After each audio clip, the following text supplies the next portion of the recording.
அது மட்டும் இல்ல, மகாகவி பாரதியார் அவர்கள் இருந்த மண், பாவேந்தர் பாரதிதாசன் அவர்கள் பிறந்த மண். அது மாதிரி இன்னும் சிறப்புகளை அடுக்கிக்கிட்டே போலாம்.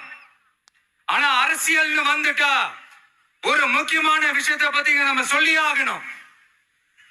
1977 புரட்சி தலைவர் எம்ஜிஆர் அவர்கள் தமிழ்நாட்டில் ஆட்சி அமைச்சாங்க.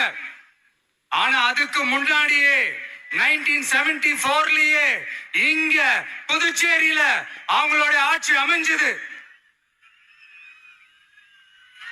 அதனாலதான் அப்பவே சொன்னாங்க, நமக்காக வந்தவர் எம்ஜிஆர், அவரை தமிழ்நாட்டில் மிஸ் பண்ணிடாதீங்கன்னு நமக்கு அலர்ட் பண்ணதே புதுச்சேரி தான்.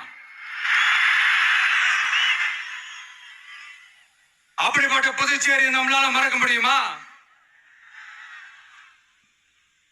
அது மட்டும் இல்ல, இங்க இருக்கிற மக்கள் தமிழ்நாடு மாதிரியே புதுச்சேரி மக்களும் எனக்கு கிட்டத்தட்ட ஒரு 30 வருஷமா என்ன தாங்கி பிடிச்சுக்கிட்டு இருக்கிறீங்க.